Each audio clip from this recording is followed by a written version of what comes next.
Good morning. Happy Tuesday. Welcome to Connection. We will begin as always with our prayer of surrender and then on to our devotion.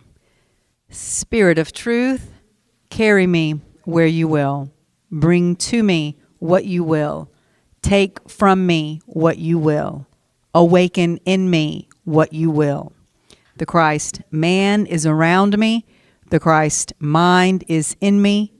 The Christ power flows through me, and the Christ mystery exists as me. I believe it, I perceive it, and now I receive it. I am surrendered. Amen. And so it is. Our devotion today is called Random Acts of Kindness, and here is the affirmation. Today, I will be kind to those I know and love and to strangers.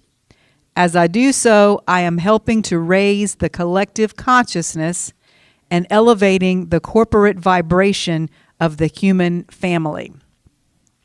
So it says Mahatma Gandhi encouraged us to be the change we want to see in the world. Gandhi battled oppressive systems, led millions in non-violent protest, and was so successful in affecting change that Dr. Martin Luther King Jr. actually patterned the American civil rights movement and nonviolence resistance strategy after Gandhi's work. Amazing. Yet all of us will not lead millions or challenge empires. So, what can we do? A simple, random act of kindness is something all of us can do every day. Help a senior citizen load groceries into their car. Speak a word of encouragement to someone having a rough day. Relocate a mama turtle from the street and back into a safe habitat. Comparing our work and our societal impact with others subtly sets up a system of competitiveness. Kindness is not a competition, but it can be contagious. Offering a genuine smile, picking up someone who has fallen, or granting grace and patience to someone under stress can radically change the vibration of your environment. Begin today. And then there is a quote by the Dalai Lama, practice the religion of kindness. And here is our ending prayer. Spirit of kindness, today I am grateful that I do not need a temple or complicated philosophy. My heart is the temple, and kindness is the philosophy. Amen. So, random acts of kindness. That plays into our teaching today, although in a very roundabout way. We're not going to talk about random acts of kindness per se, but what we are going to talk about, which is a repeat of one of my teachings from a series I did on the chakra system several years ago, is because I spent most of my day yesterday performing a random act of kindness, which took up most of the time that I would normally have been spending getting a new teaching together for today. So let me explain. I'm sure that all of us have been shaken a little bit by the latest recent news coming out from the files. I'm not even going to say the name. Thankfully, I have avoided going down that rabbit hole too far. I hope you haven't either. But the major points of it cannot really be avoided. It is literally everywhere. It's ubiquitous at the moment. And obviously, it's all extremely disturbing. So I was thinking about that while I was eating breakfast yesterday morning, and I came across a couple of interesting videos about not losing yourself in all of this and how to not give your power away to all of the negativity.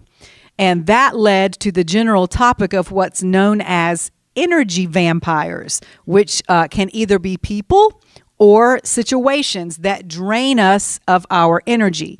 And so my plan was to rewatch those videos and take notes and put some thoughts together on all of that. But then I happened to walk outside and I heard this small but distinct cry. And I kept hearing it, this Oh, oh. And so I kept following it and following it and following it. And sure enough, our home is on a septic tank. And so it's down in the ground about maybe 3 or 4 feet. And my husband has built this thing around it. It's like a wooden structure, and then he has a banister around it, and he's got plywood over the top. He didn't bury it under the dirt because it's easier when they have to come pump it out for it just to be open. So he's got it, relatively where it looks nice and can't. But a very small thing can get in there. So I kept listening, and it would stop, and then I would go again. And finally, I zeroed in on that area where the septic tank was. And so I was throwing plywood off, and he came out there and said, "What are you doing?" And I said, "You don't have to help me. I know this is not your thing. I've got it. Just let me do it." And he's like, "Okay." So sure enough, I get all the wood off, and I see a little bitty kitten this big down in the bottom, and he can't get out. And so I went inside and got my daughter-in-law, because she's the only one in the house that loves cats as much as I do. The rest of them, they're okay with them. But Jasmine, I said, "Jazz, you got to come help me. There's this kitten stranded in the septic tank hole." So first of all, we found a 2x4, and we put it down at a slant, and we were trying to get it to come walk up, but its little claws were not strong enough to hang on yet, and it kept falling off. And then we got a broom, and we were trying to push it up, and it just, whenever the broom would get close to it, it would hiss at us because it thought we were trying to hurt it. Then we had to go in the garage, and we found it actually was a skimmer. When we used to have a pool, it was like a little basket thing, and I didn't have any rope, so we got an extension cord and wrapped the extension cord around it and dropped the bucket down to try to get it to go in the bucket, and it would almost get in there, and we'd try to lift it up, and it'd fall out. And so we did that about maybe 6 or 7 times, and finally I remembered, have you ever seen those brooms and dustpans that they use at theaters? It's the kind where the dustpan is on a long handle, so they don't have to bend down. And so I got one of those for the house because I got tired of bending down to the dustpan. So I remembered I had that thing. So I went and got that dustpan with the long handle, and Jasmine was able to put it down there and kind of scoop him, and we finally got him up. So there he was. I mean, itty bitty, looked like just his eyes had just opened. So then we're trying to figure out which of my outside female cats this baby belongs to. So we take it to the first one, Mittens, and so she hisses at it. So we know it's not her baby. So then we're trying to find the other female, Sheba, and she's nowhere to be found. So you could tell that it was hungry. I don't know how long it had been down there. So we take it inside.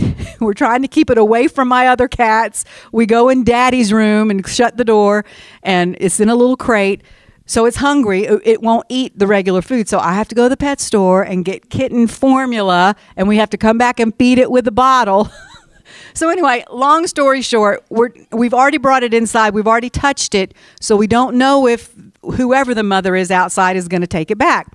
So she gets on the phone. She said, "I have a friend who her cat recently died. Let me see if she wants the kitten." So she's talking to her, and the girl says, "Well, I live with my boyfriend's parents now, and I don't know if they'll allow me to. So we're waiting on an answer." And then she calls back and says, "No, I can't take it." And we're thinking, oh my gosh. And of course, both of us wanted to just keep it as another inside cat, but the rest of the family was not really into that. And then we saw that it was a boy cat, so it would have been an issue because boy cats, if you know anything, if you've got a cat, they spray and it's a mess. And so anyway, so finally we decided to take it back outside and try to reintegrate it with the outside cats. So, we have 2 kittens that were born in October that are not fully grown yet, but this one's even smaller than that. So I was like, how in the world could that mother have had another cat by this time? So we realized it was the older mother cat, Sheba, and she's the nasty one. She's the one that hisses at everybody. She even hisses at me. She's scratched me a couple of times. She's just a nasty cat. I don't know who hurt her, but she's not a very sweet cat.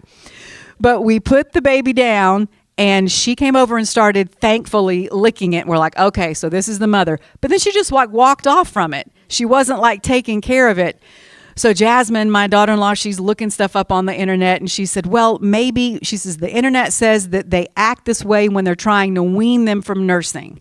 And I said, well, this baby's obviously not ready to wean yet because it can't eat food. So anyway, that was my predicament most of the day yesterday. And finally, we just left it outside. The other cats seem to be, not be hostile to it. And so this morning I couldn't find it. We couldn't hear it. At least I know she's not back down in the hole, or he is not back down in the hole. But if we see it, I said, we're just going to have to trust the universe with this and trust that he's going to be okay and that they're going to take care of him, and we'll feed him if we see him again, and hopefully she'll nurse. So anyway, that was my day yesterday. And by the time that was all dealt with and dinner was cooked and eaten and the dishes were done, it was already well into the evening and the day had gotten away from me. So I knew I didn't have time to start from scratch with anything new. I looked through some of my old notes, as I sometimes do, and I found something that I think will be a good lead in and introduction for the teaching that I was going to prepare yesterday, which will now be next week. And it's called today's is called Unconditional Love, the Ultimate Superpower. And it is all about our third chakra. If you'll remember, several years ago, I did a whole series on all the chakras. And our third chakra is our solar plexus, which is the center of our power. So here we go. We will begin with some quotes right after we say our connection affirmation together. I allow perfect health in my body, perfect peace in my mind, perfect unconditional love in my heart, and the perfect divine timing of spirit to guide my life in thought, word, and deed. And I'm also going to take a sip of water before we go on.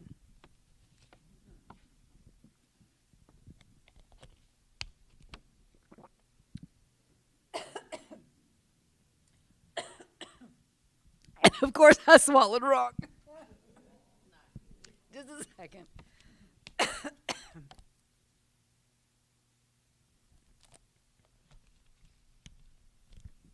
All right. First quote.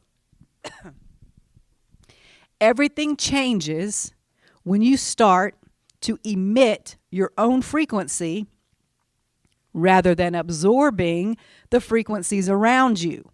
When you start imprinting your intent on the universe rather than receiving an imprint from existence. Yes. So right now, what we want to be doing is avoiding absorbing all of this nastiness that's out there in the collective consciousness. Avoid absorbing it, what you're reading about, what you're hearing about. Even like I said, even if you actively are trying to avoid it, you're going to hear about it. So concentrate on emitting your own frequency that is stronger than what is coming towards you.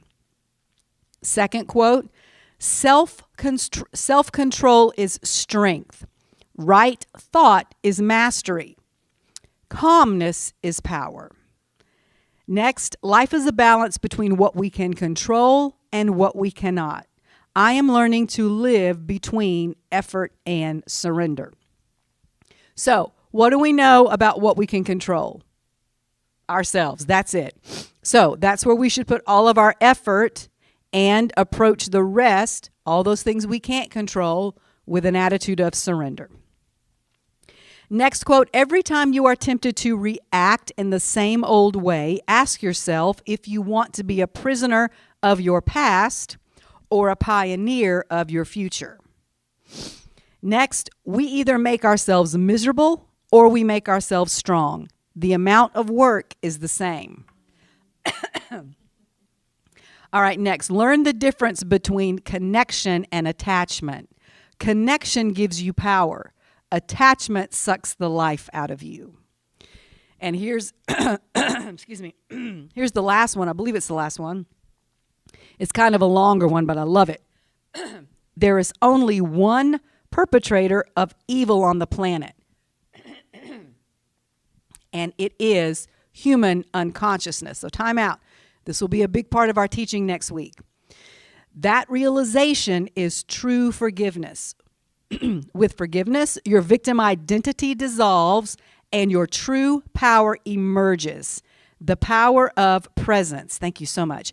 Instead of blaming the darkness, you bring the light. All right? So, what this is saying is that the only reason evil exists is because people are unconscious. It's not that there's this big entity called the devil that's causing people to be evil. It's when you are unconscious, that's just the result of it. So we'll talk about that more next week. That is a powerful, powerful quote. Oh, and this is the last one. There's a short one at the very last one. I promise if you keep searching for everything beautiful in this world, you will eventually become it. I love that it said, it didn't say you'll find it, you will become it. The more you search for beauty, the more beautiful you yourself become. So focusing on beauty and beautiful things, that will manifest more of it into your life. All right, so this teaching that we're about to go into was week 3 of the series I was doing on the chakras, which just by way of review is the chakras is simply the chakra system is simply a way of defining and describing various centers of energy we have as humans. So the first one we talked about was the root chakra, which is the first chakra. It is where it is all of the energy that surrounds our physical security and our survival instincts. It has to do with how safe we feel in the world and in our lives. And its color is red. Its element is earth, and it makes the statement, I exist. So that's the first one. That's what we talked about the first week. Then the second one was the sacral chakra, which is connected to our creativity and our ability to create. And its color is orange. It is represented by the element of water, and it makes the statement, I create.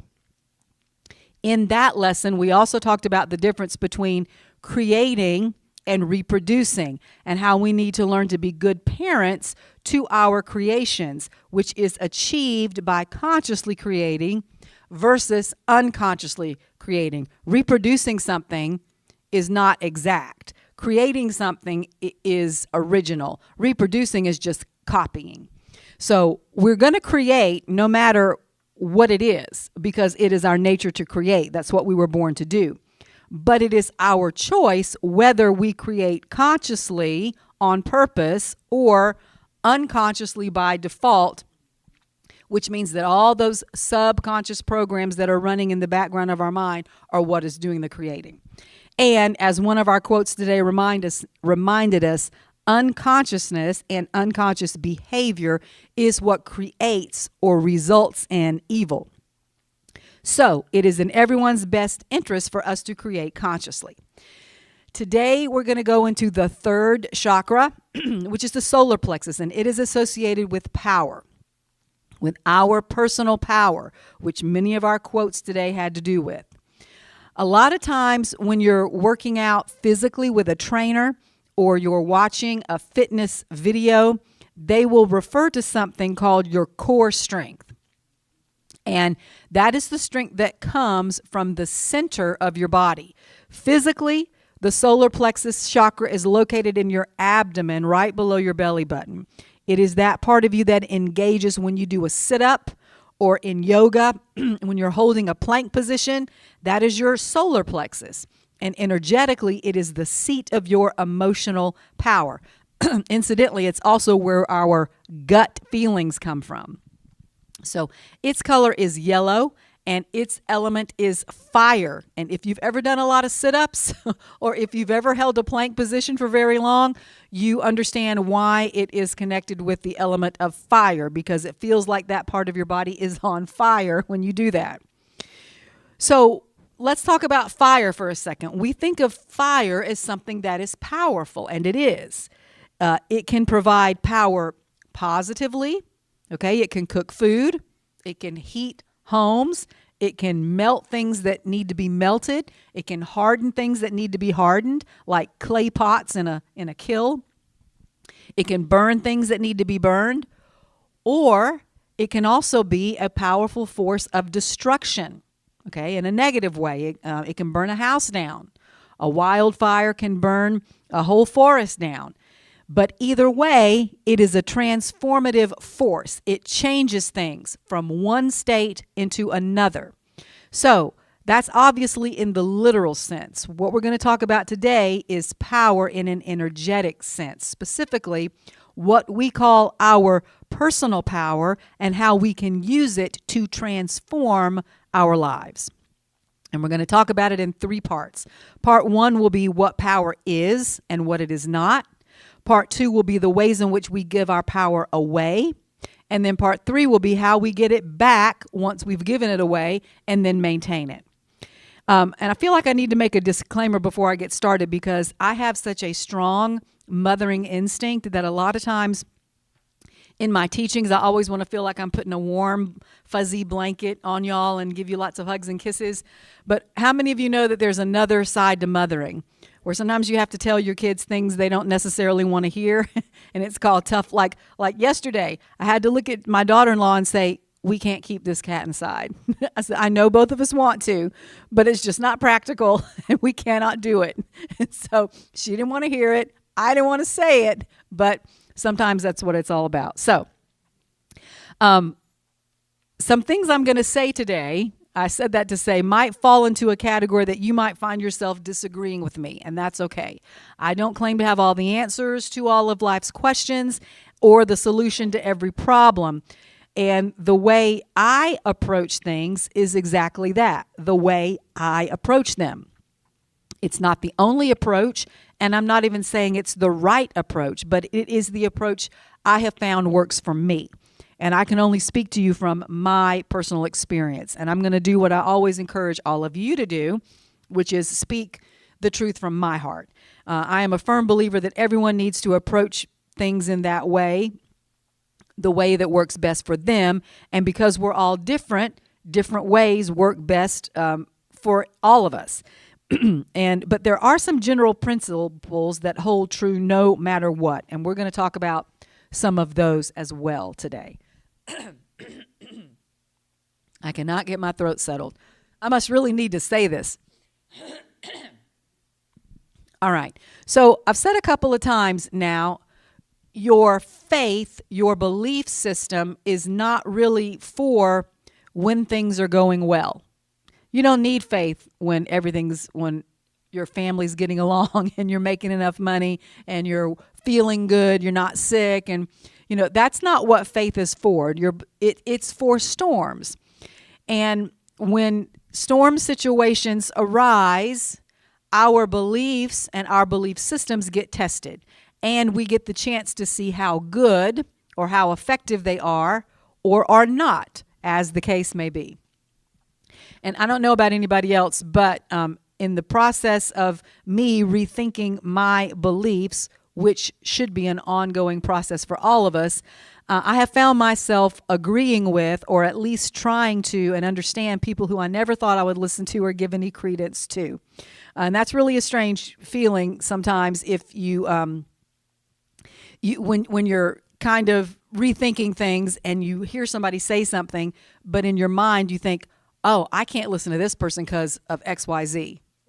Or, again, kind of kosher and germane to what we were talking about earlier, because this person's name appeared here, I have to throw out everything they ever said. Maybe, maybe not. We don't know enough to know that. And, again, it's all a mess. But the worst thing we can do is be reactive too quickly, which I'm getting ahead of myself. Let me slow down.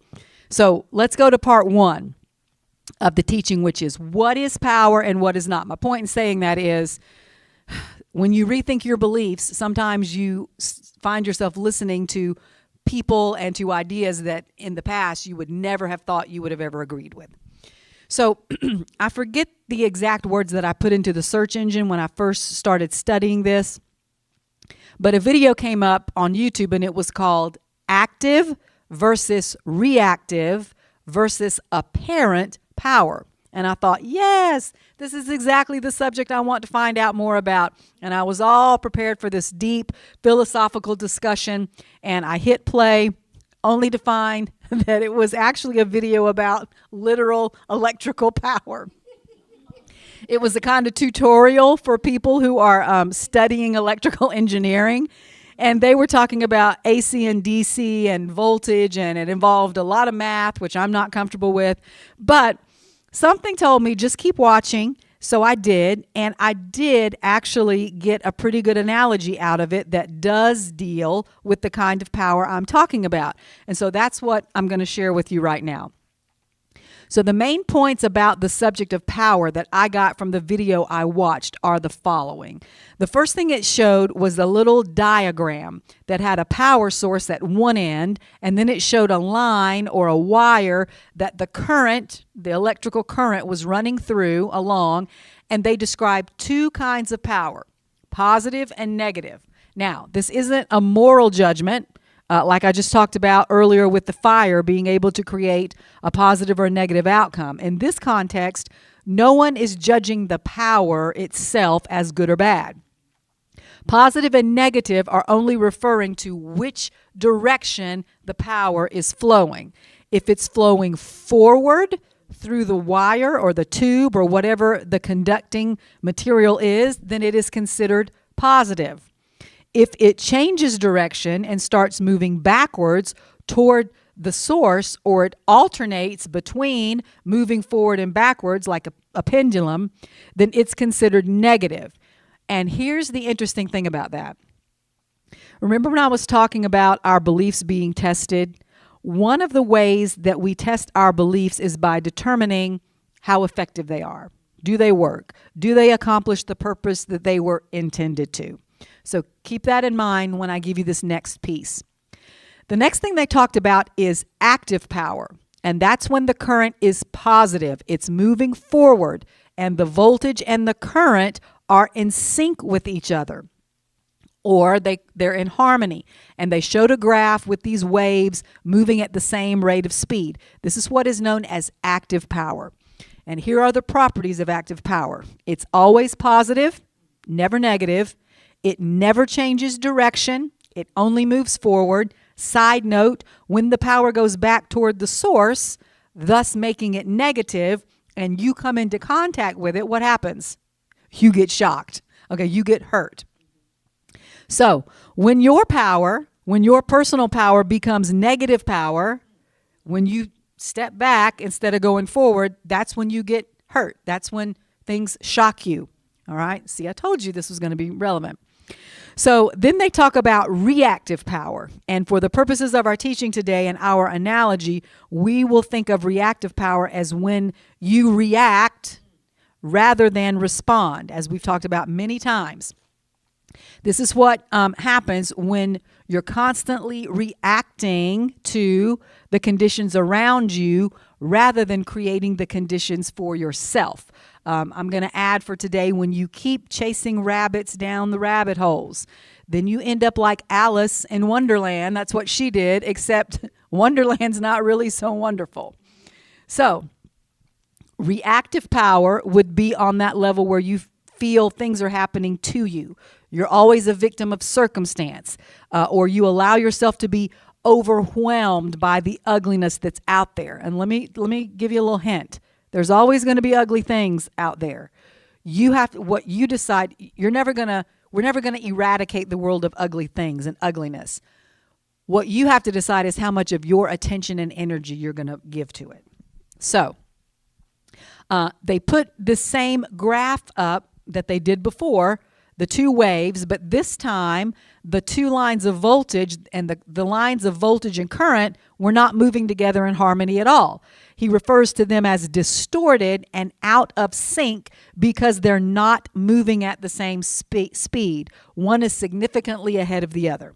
So symbolically, I see that as your reaction. When you react, you're not moving at the same speed as your higher self. You just spew something out of your mouth, the first thing that comes to your mind, with no filter, no critical thinking, no observation, no self-control. You just react. Boom. This person's name is on this list. They're done. Or this person did that to me. Done. You know, that's when you react. That's when you get out of sync with your higher self. And what does that create?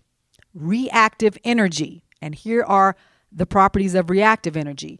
When the energy is in a positive cycle, it is stored in something called a capacitor. But when it then goes negative, when it changes direction and becomes reactive, it loses all its stored energy and becomes useless and ineffective. It is power that only goes back and forth between positive and negative and accomplishes no useful work. Basically, it gets caught in a loop and never moves forward to the place it is intended to be providing power to.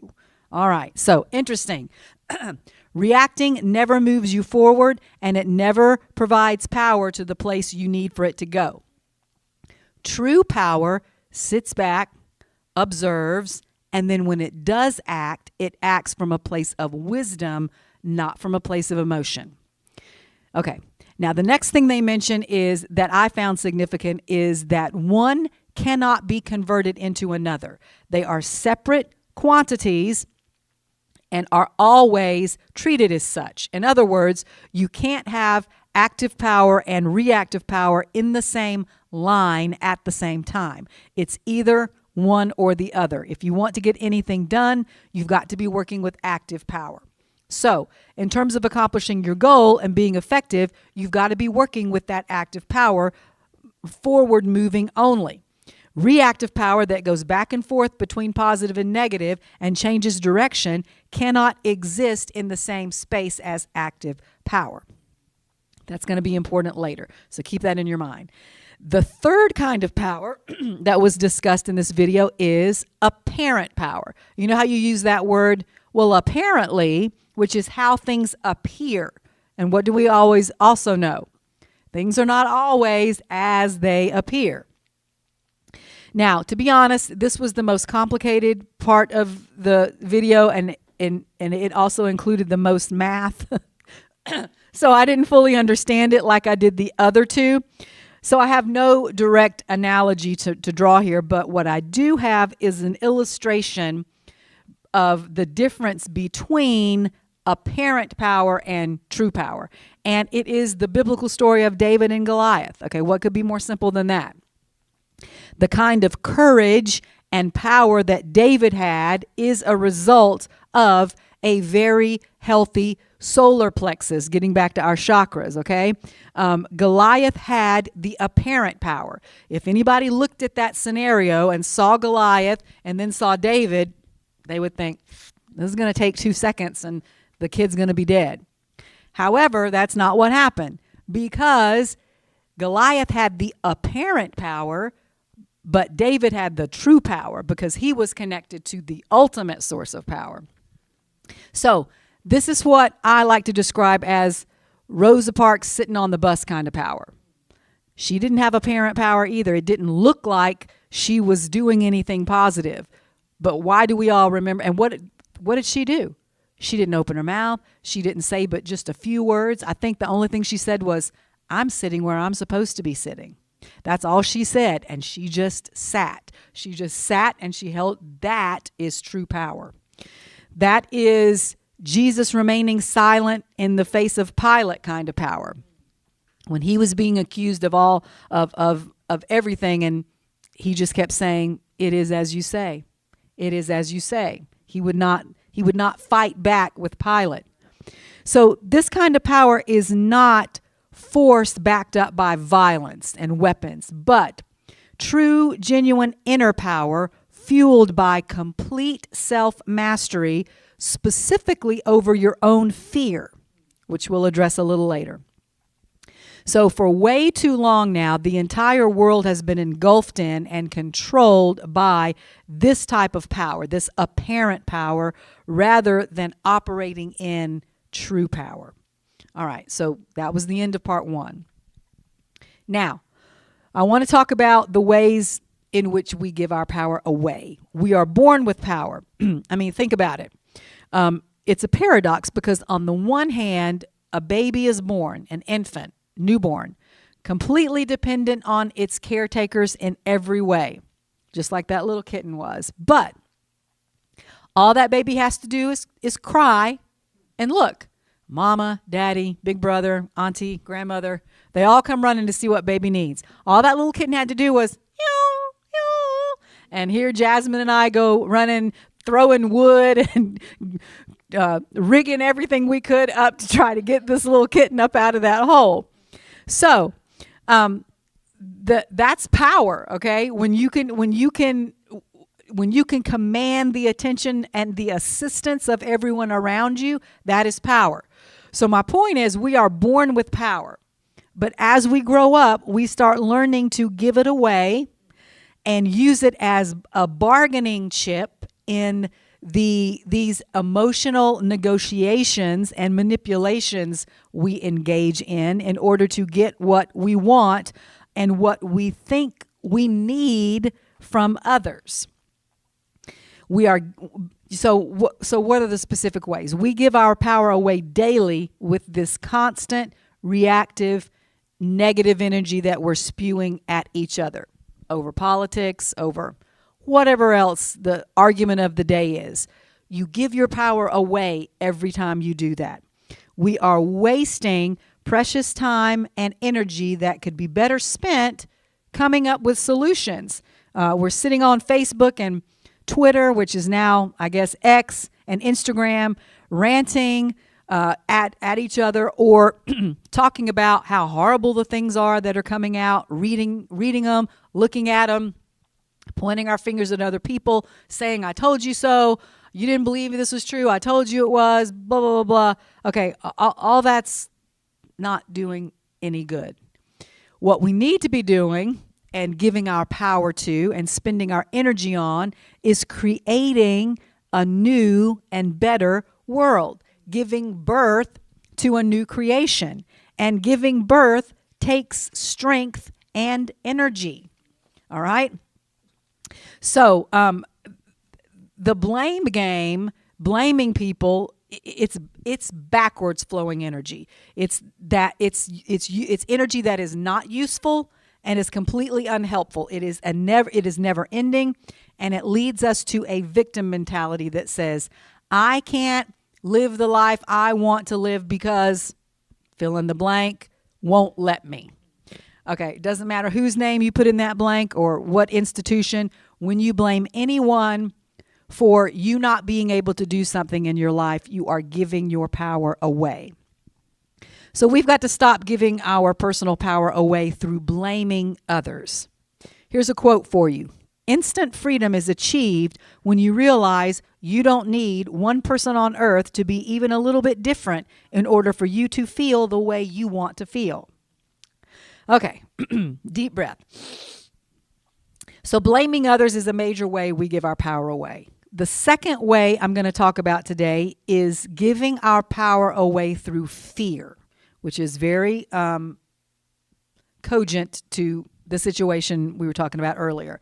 And I know that there are a lot of good and wise and loving people out there, spiritual teachers and leaders, some of whom I'm personally close to and who I love, who are saying that it's okay to be afraid or it's okay to be angry. Okay, it's normal, it's human. And I agree, it is. I'm not judging anyone for having any emotion that they have. All I'm saying is all negative emotions are based in fear.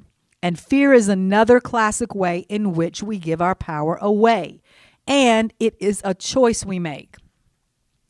We've talked about fear many times, and we all know how debilitating it is and how it even weakens our physical immune system. And so again, I'm going to give you a personal example. And as I mentioned before, you may or may not agree with this part. This is just the way I've had to deal with it in my own life. For most of my life, I bordered on being an absolute hypochondriac.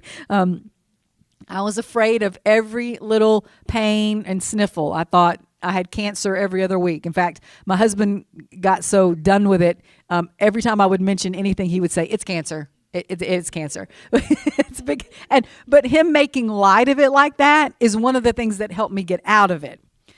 But one thing I have learned in dealing with my own fear is that for me, and again, this may not be true for everyone, but for me, fear is like alcohol to an alcoholic. Many people can drink casually and socially because they know their limit, and they have no trouble stopping when they reach that limit. That's the way I am with alcohol, okay? I enjoy a glass of wine every now and then, but I know my limit is 2 glasses because after that I just fall asleep or I get sick. So it's not worth it, and I've learned that. I have never had an issue stopping when I should drinking alcohol. I have never had the desire to overindulge. But when it comes to fear, I have learned about myself. I've learned myself enough to know I cannot play with it. If I let even a little bit of it in, I know shortly I will be spiraling completely out of control. In the same way, some people cannot even have one drink because they know if they do, they won't be able to stop. That's the way I am with fear, just me personally. So let's go back now to the electrical power we were talking about a few minutes ago. I'm going to quickly reread the last part. They were talking about active and reactive power and said that one cannot be converted into another. They are separate quantities and must always be treated as such. So in other words, you cannot have active power and reactive power in the same line at the same time. It's either one or the other, and if you want to get anything done, you have to be working with active power. So in terms of accomplishing your goal and being effective, you've got to be working with that active, positive, forward-only moving power. Reactive power that goes back and forth between positive and negative and changes direction cannot exist in the same space as active power. You must choose one or the other. One is effective, the other is not. So, back to me personally now. Fear, although normal, anger, although normal and human, is also a choice, okay? So, for me, the best, most effective way to deal with things is not to give any of my power away to fear. And I'm going to add today anger, disgust, outrage, whatever it is we're all feeling right now. Because for me, fear, or any of those emotions that come from fear, and trust cannot exist in the same space. Perhaps other people have figured that out and they know they can hold those two things at the same time, but I cannot. So just like I don't judge anybody who's saying it's okay and normal to be outraged and afraid or whatever right now, I would hope no one would judge me for choosing not to allow that into my space.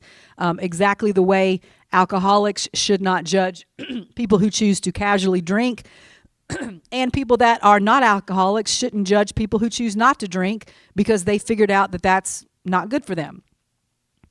And that's the key that brings us to part 3, learning how to get our power back and maintain it. The way we do this is through non-judgment, not judging others, not judging how they choose to handle things, choosing their practice, and to show unconditional love, not judging too quickly a situation, and to show unconditional love to everyone. I'm going to read now one more short piece and then I'll be done. And it's from Amanda Ellis. And this is so funny. This is what's the funny thing about spirit. You know, last week I repeated a lesson I had done earlier as well. And this exact piece from Amanda Ellis was in my teaching last week, and then it showed up again in this week. And those original teachings were years apart. And I used the same little piece by Amanda Ellis last week, and then it's showing up again today. So again, this is something that we pretty much need to hear because it's coming up so often. So she's talking here about unconditional love. She says, unconditional love is the love that holds the answers to all. It's the love that can stop you in your tracks, command you to yield into a soft, yet strong embrace, and wrap you in an energy of perfect peace, stillness, and support. This is love at its most powerful, its most urgent, and its most felt. None can ignore this call back to love, for it is the natural state from where you came. It is who you are in essence, and that to which you will return. We have all forgotten the true might of love when it is most pure, untainted by greed, sacrifice, judgment, or demand. We play out conditional love in our relationships here on earth, seeing the imperfect in another and judging it. Yet true unconditional love is within us all, even in the one we judge so harshly. If we could only focus on the unconditional love in another and see that seed grow, it would cancel out the growth of negativity, blame, and disharmony. For energy goes where it's directed. Wow. So that is a powerful truth. And in my opinion, right now we're spending way too much of our time giving our energy away rather than trying to see the solution and finding the good. We're screaming at each other online and blaming others for what we perceive as shortcomings. But energy goes where it's directed. So don't you want to start seeing something on TV other than the news, which is all bad? Don't you want to talk about something else? Don't you at least want to have a break from living in that fear, in that flight or fight? And oh my God, every time you see that little alert on your phone, breaking news, what now? I know I do. So who's stopping you from that? It's your choice. People make fun of me for not saying that I don't watch the news a lot, which I don't, but that's my choice. I have realized that's what's best for me. So remember, non-judgment and unconditional love are the keys to keeping and maintaining your personal power. I won't judge the people that want to watch news 24/7, and I don't want them to judge me for saying, I can't watch it right now. And that's coming from someone. I used to be a CNN absolute junkie, but I have reformed myself. All right, back to Amanda for the end of this piece. If you direct your energy into pure love, then you'll receive pure love. If you direct it into blame, you'll only receive more things to judge. Unconditional love is within all things in this great universe that was made from its divine sparks of radiance and perfection. It is the way shower that reminds us all is well and nothing is lost. To those who wrong you, those who fight you, those who misunderstand you, your greatest weapon is not force or retribution, but love, love, love. She repeats it 3 times. Unconditional love steadies the heart, nourishes the soul, and cares for all your wounds and battle scars. Nothing is stronger than unconditional love. Okay, remember we're talking today about what true power is. Unconditional love shows compassion where it is needed, strength when times are tough, and provides comfort to all who seek it. Unconditional love is not weak, but the greatest force in the universe. So thank you, Miss Amanda. We don't have to continue giving our power away by blaming others for everything that's going wrong in our lives and out in the world. We don't have to live with rigid either or propositions where all we do is fight with each other and demand that other people choose a side and say, like we said last week, the disciples said, this man is not casting out demons in the same way we are. So we told him to stop. And Jesus said, if he's not against us, he's for us. Even though he doesn't follow along with us daily, if he's not actively fighting us, then he's with us. So stop forcing people in your life to choose sides, okay? Instead, as I just said, we can choose to practice unconditional love, the demonstration of which is to do what we need to do, what works for us, while still respecting those who are making different choices than we are about how they are handling it.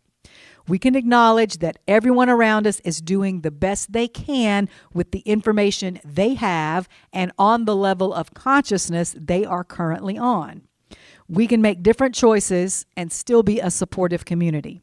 So let's focus on staying in our personal power the best way we know how and allow others to do the same. And most importantly, stay in the energy of unconditional love, because that is where true power, not apparent power, comes from. So now, wrapping all of this up by going back to our chakras. All of this today was about our solar plexus, where our personal power comes from. So here's an affirmation for our solar plexus. I know my truth, and I express myself authentically at all times. It is good for me to be my most powerful self. Being fully powerful and expressive in my truth is my natural state. I now embrace my full divine power to create a fulfilling life. Amen. All right. Thank you for bearing with me through the my throat clearing. Let's sing our ending song together, Blessed Always. Oh, and before we end, it's Miss Latanya's birthday today. Yay, happy birthday. And Miss Gail has a birthday this week. Do you have a birthday this week? Happy birthday. Happy birthday to all my people who are always here in person with me. All right. Blessed always. Blessed always. Blessed always. For the arms of God surround us. Let our joy be so triumphant that we rest in God and say Amen. Blessed always, blessed always, for the arms of God surround us.